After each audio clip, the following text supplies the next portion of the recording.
I never expected to open that drawer again. It was the one built into the old oak desk I'd inherited from my father, stuck shut for years, the kind of stuck you don't bother with unless you're killing time or running from thoughts that won't leave you alone. For me, it was both. That Sunday morning was quiet, oppressively so. The kind of quiet that wraps around your chest and squeezes. The sun bled through the blinds, striping my living room floor in warm gold. I had a mug of coffee in one hand and a headache building behind my eyes from a night of restless sleep. I wasn't planning to uncover anything. I was looking for a damn screwdriver. The drawer gave way with a groan, dust scattering like ghosts. Receipts, old paper clips, a broken fountain pen, a business card from a diner that's been closed for 6 years, and then, beneath it all, a white envelope. Clean, untouched by time. No name, no date, just 3 words handwritten on the front in smooth black ink. For when you know. At first, I thought it was my father's, maybe something sentimental or dark, who knows.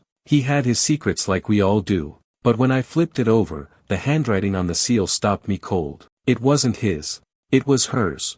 Anna, my wife. I stared at it for a full minute. She hadn't lived in this house for 2 months. We weren't divorced yet, but we might as well have been. She said she needed space to think. I didn't argue. I was too tired to fight. But this was something else entirely. I opened it with the same care you'd give a live grenade. The letter inside was short, precise. No rambling. Anna never rambled. But what hit me first wasn't the words, it was the signature. Love, Matt. I read it again. And again. Not Mike, not Mark, Matt. The same Matt who'd helped her paint the spare bedroom. The same Matt who'd hugged her a little too long at our barbecue last summer. The same Matt who I caught once in our garage talking to her in a whisper, and she swore it was just about his upcoming move. The letter wasn't addressed to her. It was from her. She was writing to him, telling him she couldn't wait forever. That she'd made her decision. That he, meaning me, deserved the truth eventually. And then that last line, I told him the baby was his.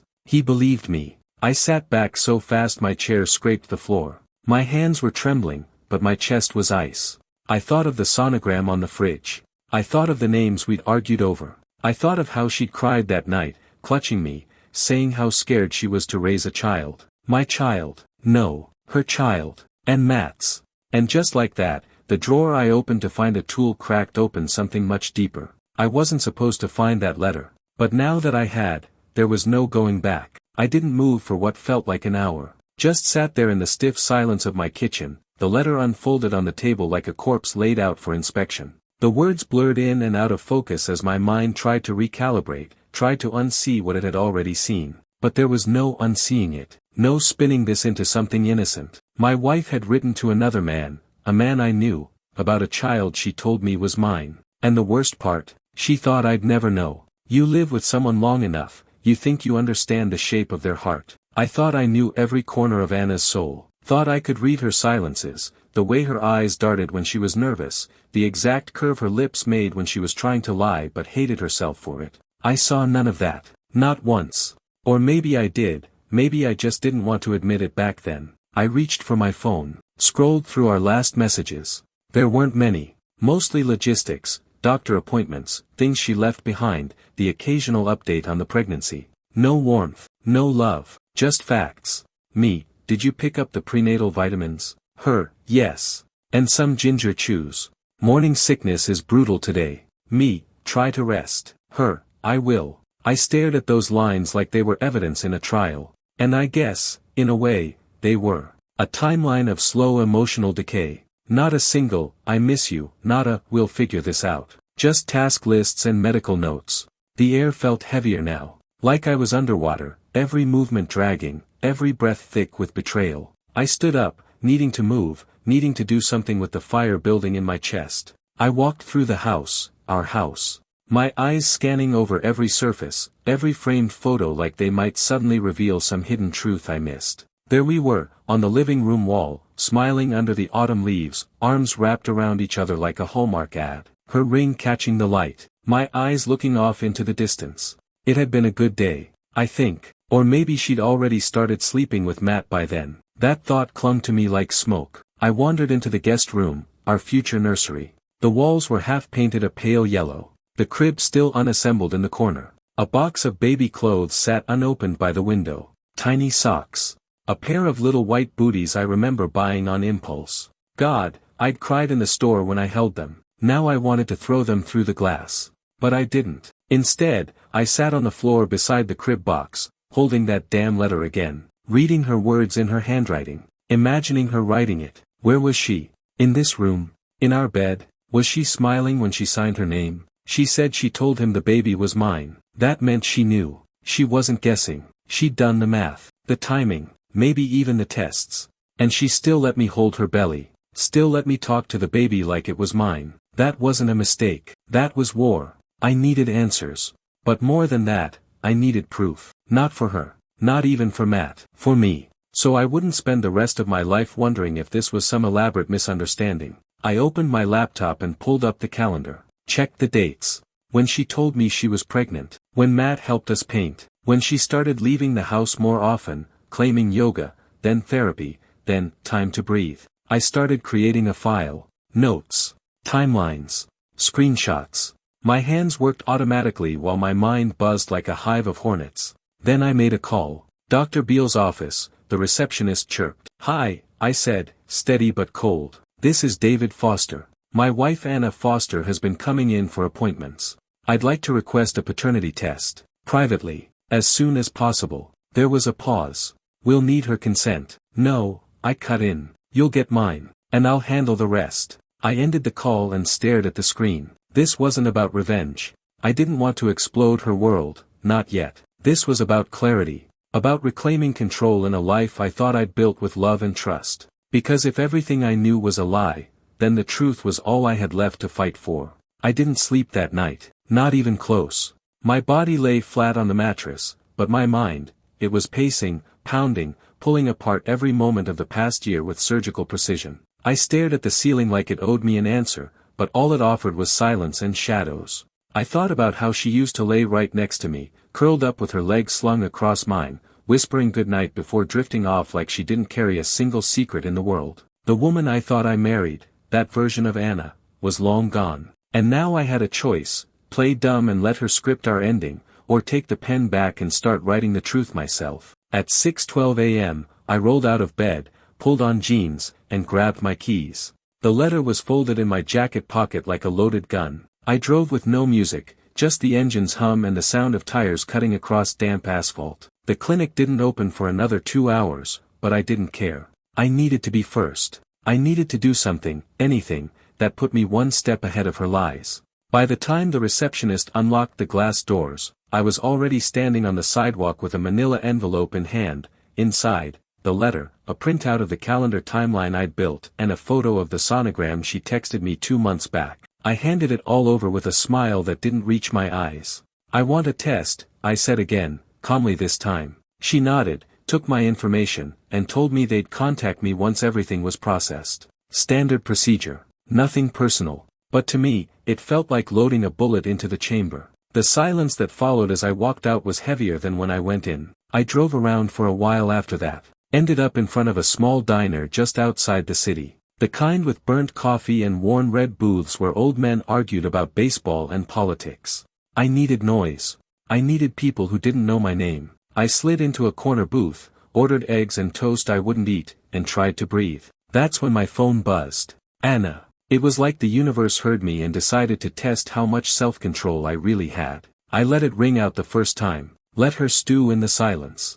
But the second time, curiosity cracked through the wall. I picked up. David? Her voice was light, almost cheerful, like she hadn't detonated a bomb under our life. Hey, I was wondering if we could meet later this week. There's something I think we should talk about. I held the phone tighter. Sure, I said evenly. Let me guess, it's about the baby. There was a pause. A short inhale. Caught. Yeah, in a way. I stirred the coffee I hadn't touched. Should I bring Matt too? Or is this a private thing? Silence. I could hear her gears turning, trying to recalibrate, trying to figure out just how much I knew. David, what are you talking about? You know exactly what I'm talking about. I kept my voice low, calm, but it had an edge now, a warning. I found the letter. The one you wrote to him. I wasn't supposed to, I get that. But now I know. And Anna, it changes everything. More silence. Then the smallest exhale. Like defeat dressed in denial. I didn't mean for it to get this far, she whispered. No, I said. You meant for me to stay blind. And for a while, I did. But not anymore. She started to speak again, something about how she was confused, about how things happened too fast, but I ended the call mid-sentence. I'd heard enough lies.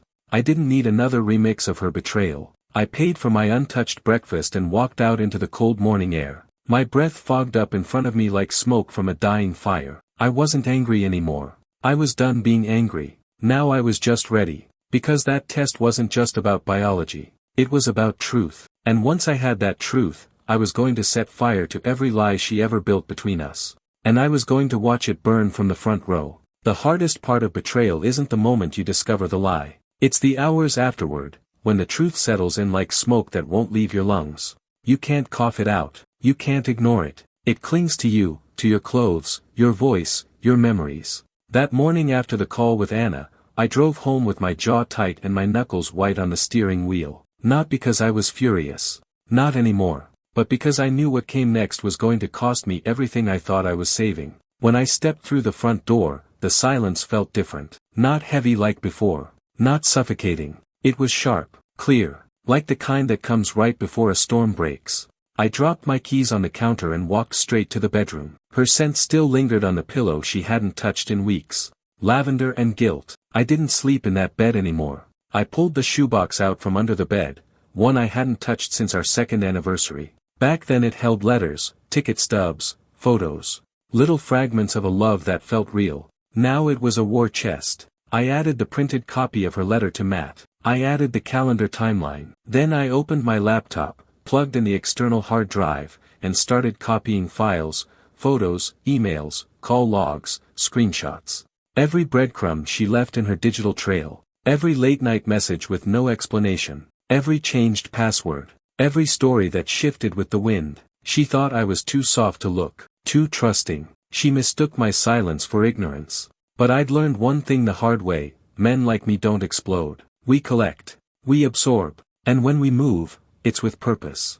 I got a text an hour later. Anna, can we please talk tonight? I'll come by around 7. I stared at the screen, let it sit, then replied, me, door will be open. I didn't plan to scream. I didn't plan to cry. I wanted her to say it. To admit it without being cornered. I wanted to see if she had 1 ounce of honesty left in her. At 6:59 p.m., the porch light flicked on from the motion sensor. I saw her through the front window. She was wearing the same coat I'd bought her last Christmas. Still looked like a gift. Still felt like a curse. She stepped inside like she was walking into a trap she didn't realize she'd set for herself. Hi, she said softly, eyes scanning the room like she expected an ambush. I didn't move, just pointed to the couch. She sat, hands clasped like a nervous student. I stayed standing. You said you wanted to talk, I said. So talk. She cleared her throat. I never wanted to hurt you, David. Things just got messy. You're pregnant with another man's child, I replied,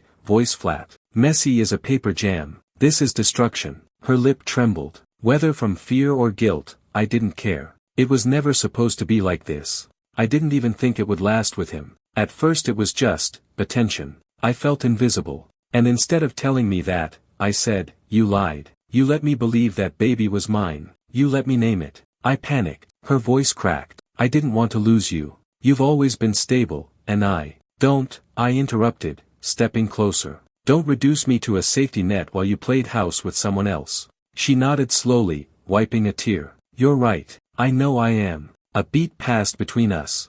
A silence that wasn't forgiving, it was final. Who else knows? I asked. She blinked. What do you mean? Don't play dumb, Anna. Who else knew you were sleeping with Matt? Who else lied by omission while shaking my hand? Her shoulders slumped. Just, his sister. And maybe Jules.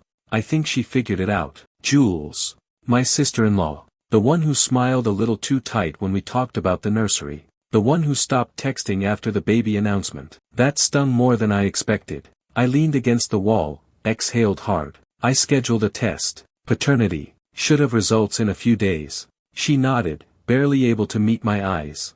I'm not doing this for revenge, I said. But you better believe I'll get clarity. I understand. I almost believed her. But I didn't need belief anymore. I had evidence. She stood. Do you want me to leave? I nodded once. She paused by the door. David, I'm sorry. I didn't answer. I just shut the door behind her. The lock clicked like a judge's gavel. Trial over. But the sentence, that was still coming. The next few days moved like molasses. You'd think once a confrontation happens, once the mask falls and the lies are laid bare, the storm would hit and pass quickly. But it doesn't. The aftermath is worse, quieter, heavier. Like walking through the wreckage of a place you used to call home, careful not to cut yourself on what's left. I didn't hear from Anna after that night. Not directly. A few missed calls. One voicemail I never played. Her number eventually stopped lighting up my screen. I think she knew there was nothing left to say. What do you say to a man you nearly convinced into fatherhood under false pretenses? I spent those days checking my email like clockwork, waiting for the clinic to deliver the one truth left hanging in the air. The results. The final nail. I still hoped for clarity, but hope's a strange thing. It lingers even when it's bruised beyond recognition. Part of me, a small, stupid part, wondered what I'd do if the test came back and proved me wrong. What if the child was mine? Would I forgive her? Could I raise a baby with a woman who shared herself with someone else while I was building cribs and saving for college? I didn't let that part speak too loud. On the third morning, the email came in at 9:17 a.m. sharp. The subject line was cold, clinical, paternity results enclosed, confidential. My hand hovered over the mouse longer than I want to admit. Then I clicked. Probability of paternity, 0%. I let the words settle. Read them twice, 3 times. And then I sat back in my chair and stared at the ceiling. Not in shock, not in grief, in relief. Pure, brutal, clean relief. There it was. Truth, black and white. A blade that severed the last tether. I printed the results, slipped them into the same envelope that once held her letter,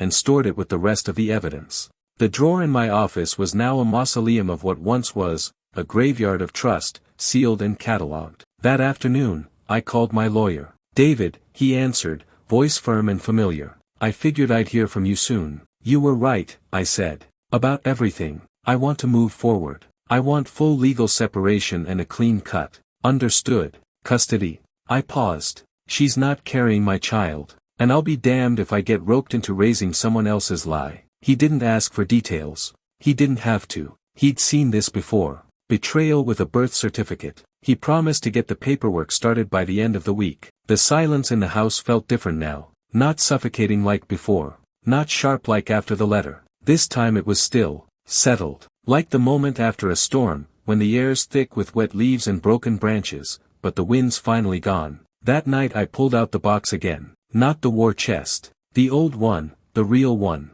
The one that held pieces of our good years. A Polaroid of us dancing in the kitchen barefoot. A torn movie ticket from our first date. Her handwriting on a birthday card that said, to the man I'll love until I forget how to breathe. I held that card a little longer than I should have. Then I lit a match and let it burn in the sink. Some memories don't deserve to be preserved. I didn't cry. I didn't break. I just watched the flame eat her promise, and I let it take its time. Later, I sat on the porch with a beer and the quiet. I watched the sun sink behind the trees, casting gold across the backyard we once dreamed of turning into a playground. I thought about the man she wrote to. Matt. I hadn't decided yet if I'd confront him. A younger version of me would have already kicked in his door and demanded blood. But I wasn't that man anymore. I wasn't a fool chasing apologies from cowards. I didn't need Matt to admit anything. I already had everything I needed. What I wanted now, was closure. Real closure. And if that meant burning the bridge we built together to walk my own path, then I'd light the match myself. Because the man who started this story trusted her. The man I was becoming, he trusted no one but himself. You never really know who people are until there's nothing left for them to gain from you. When the mask slips, when their grip on you loosens, and they think you're down for good, that's when the truth walks in without knocking. It wasn't just Anna's silence that confirmed what she was. It was the way her friends stopped calling. The way our so-called couple circle quietly vanished from my life like they'd been told not to pick a side but already had. But I didn't mind. I wasn't collecting friends. I was collecting facts. And I had one more piece of unfinished business. Matt. I hadn't seen him since that barbecue the summer before, the one where he showed up with store-bought potato salad and an arrogant smirk that didn't match his handshake. Back then, he was just Anna's friend from the gym. Now he was the man who sat at the center of a betrayal so deep it scraped bone. I debated ignoring him altogether, letting karma do the heavy lifting. But some truths need to be delivered face to face. Not for closure, not for catharsis, just so the liar knows you saw through them. I waited until Friday. That's when I knew he'd be at his studio, a rundown warehouse on the east side that doubled as a fitness space and some sort of failed podcast hub.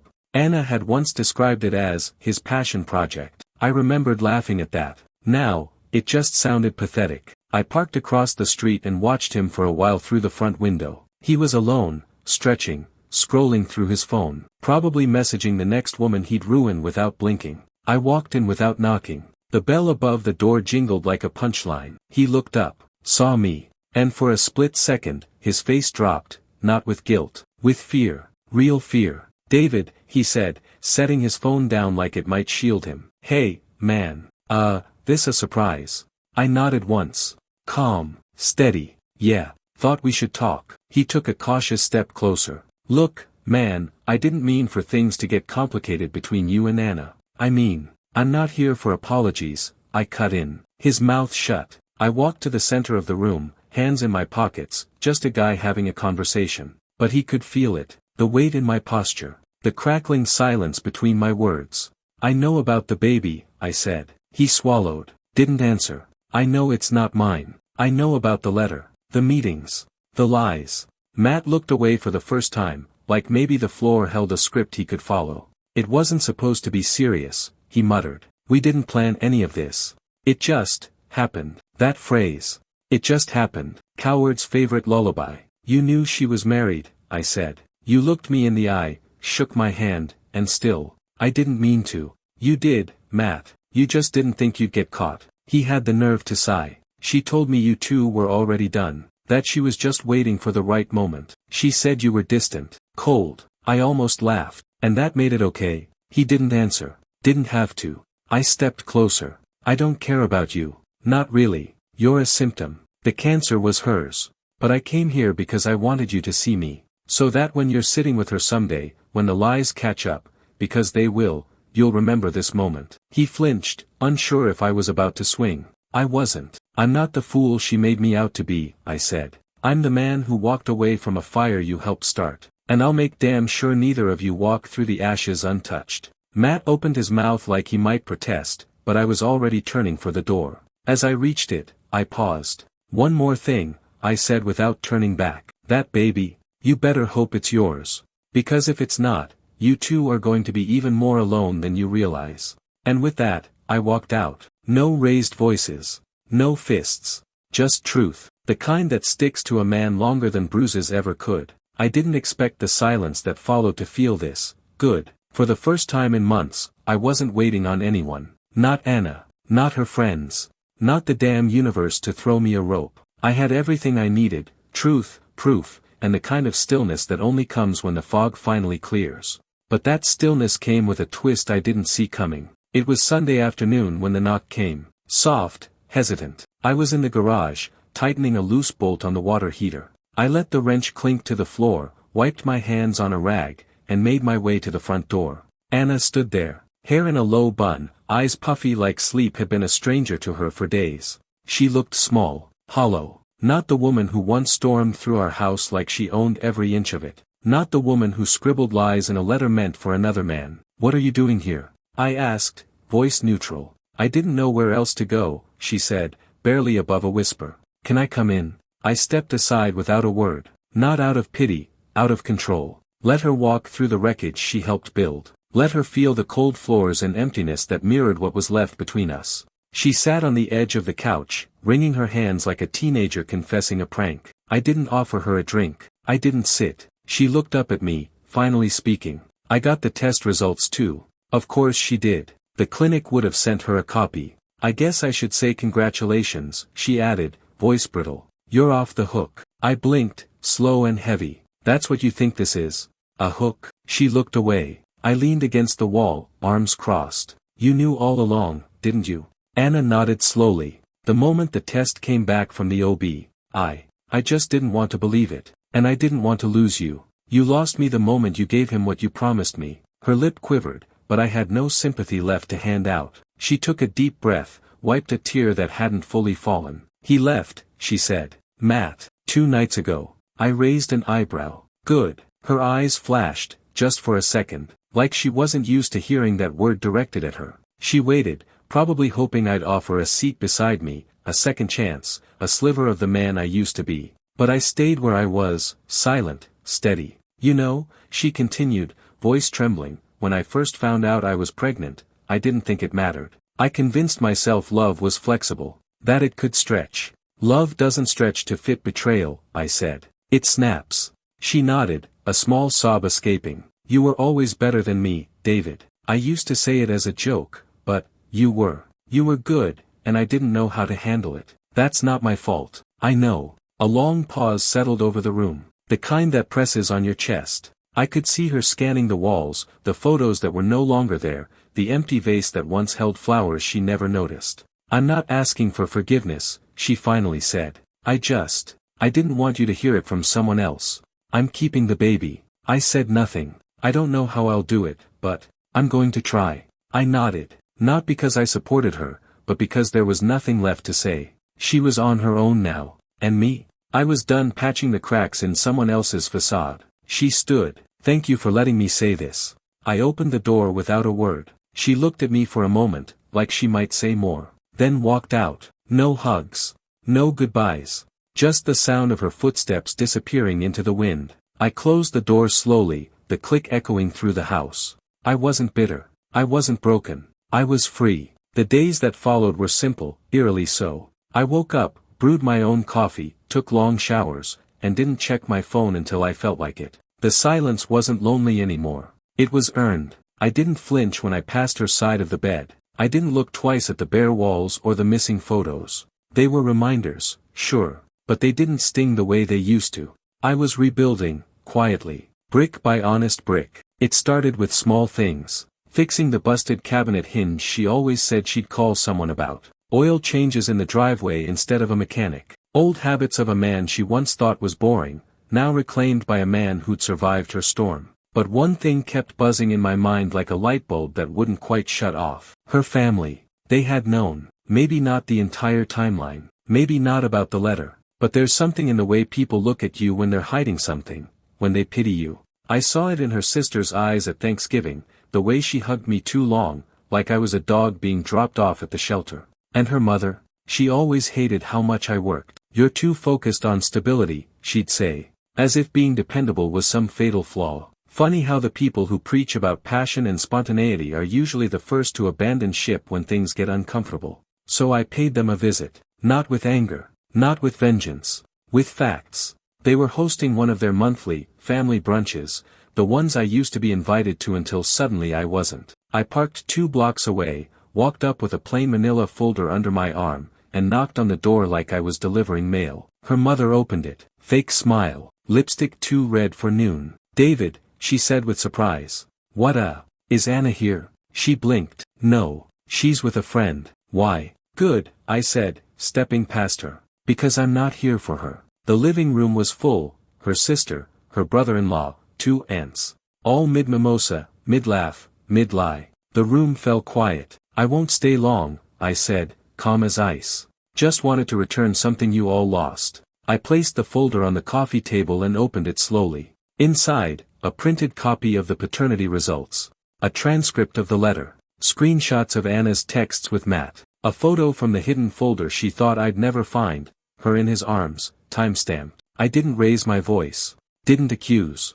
I let the paper do the bleeding. Her mother's hands trembled. Her sister whispered something I couldn't hear. Her aunt stood up, speechless. I thought you should all know the truth, I said, locking eyes with each of them. Since none of you had the courage to say anything when it mattered. Her mother swallowed hard. David, we didn't know for sure. No, I replied, voice calm. But you knew enough. And you let me walk blind. Her brother-in-law tried to speak. I held up a hand. I don't need apologies, I said. I'm not here for that. I'm not here for closure, either. I got that the moment she walked out. I reached into my coat and pulled out a smaller envelope. Sealed, addressed to Anna. This is for her, I said. Do me a favor, make sure she opens it. And tell her not to contact me again. Not about the baby. Not about the past. Nothing. They didn't move. Didn't breathe. I walked out without another word. When I got home, I poured a glass of bourbon, not to forget, but to toast. To the man who was too boring, too stable, too trusting, The man she thought she could manipulate into fatherhood while loving someone else behind closed doors.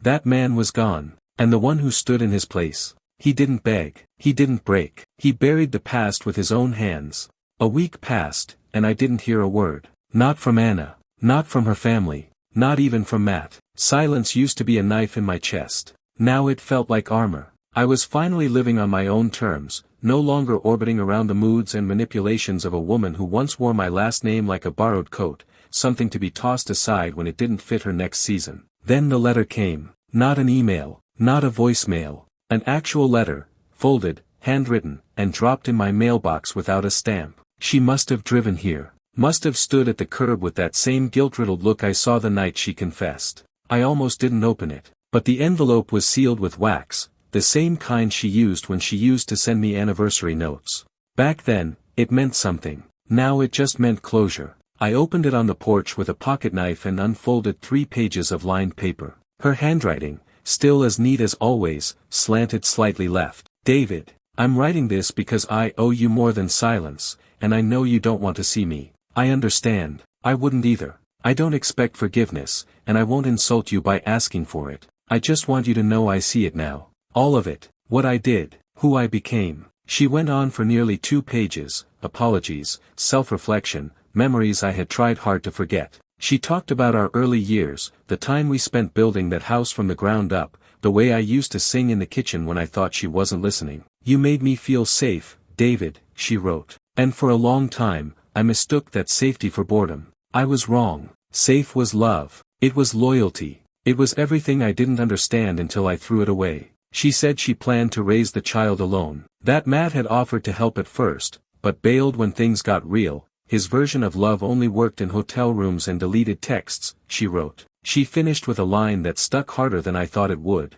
You were the best man I never deserved. And the worst part is, I didn't realize it until I lost you. I folded the letter, placed it back in the envelope, and slid it into the fire pit in the backyard. I didn't need her version of the story haunting my shelves. I didn't want her memories cluttering up the new life I was finally starting to taste. I lit a match, dropped it in, and watched the flames eat the page like it was hungry for justice. And justice, in the end, looked a lot like peace. Later that night, I sat down at the desk where it all began. The drawer was still open, empty now. I stared at the grain of the wood, at the shadows the lamp cast across its surface. I reached for a sheet of my own stationery and began to write, not to Anna, not to Matt, not even to myself, to my future. You won't know how you got here at first. It'll feel like a bad dream, the kind that doesn't scare you, just hollows you out. You'll want to scream. You'll want to fix things. Don't. Let them break. Let it fall. Because the man on the other side of that destruction, he's real. And he's free. I folded it. No envelope. Just tucked it into the back of the drawer. Maybe one day I'll read it again. Maybe I won't need to. Either way, that night was the first time I slept soundly in a very, very long time. No nightmares. No phone calls. No lies. Just quiet. It's strange, how life moves forward even when yours feels like it's shattered. The mail still comes. The sun still rises. Your neighbor still forgets trash day and waves like nothing's changed. And maybe that's the final lesson, the world doesn't stop for your heartbreak. It doesn't pause so you can grieve, or rewind so you can fix what's broken. It just keeps going. And so do you. It had been a month since Anna dropped that letter in my mailbox. A month since I watched her words curl into ash and disappear into the fire pit. A month of breathing deeper, sleeping longer, eating in silence without feeling like silence was a punishment. And then, one Thursday afternoon, I stood in line at the hardware store with a can of paint and a list in my back pocket.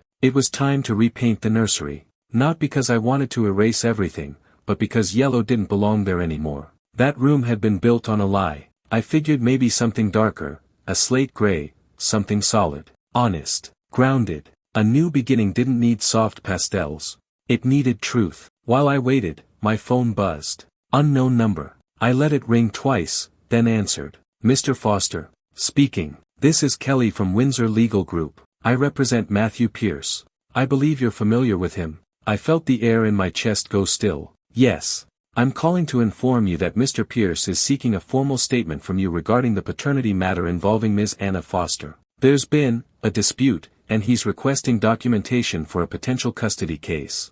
I blinked. He's trying to take the kid. There was a pause. He believes he's entitled to involvement, yes. Ms. Foster has not responded to his recent outreach, Anne. Send me an email, I cut in. You'll have what you need. I hung up. For a moment, I just stood there, staring at the rows of batteries and phone chargers at the checkout. The weight of it all tried to come crashing down again. But it didn't. Not this time. Because now I knew how to carry it. Later that evening, I typed up a one-page statement, attached the lab-certified paternity results, and sent it off. Short, professional, no emotion, no need for it. Let Matt fight his own mess. He earned it. That night, I finally opened the door to the nursery. The walls looked even more faded than I remembered. The crib was still disassembled in the corner. But something about the light hitting the floor through the half-closed blinds made it feel possible. Like this room could still be something. Maybe not what we planned, but something honest. Maybe even beautiful.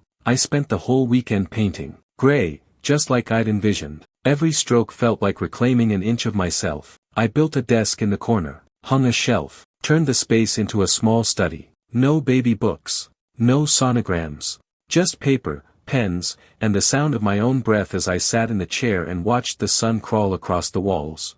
A week later, I got a message from Anna. Just one line. Thank you for being stronger than I was. I didn't respond. Not out of hate. Out of peace. Because I finally understood, her weakness wasn't mine to carry. Her choices weren't mine to justify. And her child wasn't mine to love. But me? I still had myself. I still had the man who opened that drawer looking for a screwdriver and found his entire world coming undone. The man who didn't yell, didn't beg, didn't break, but stood in the ruins and started over. The man who, when handed betrayal in an envelope, chose truth. And truth, that was the beginning, not the end.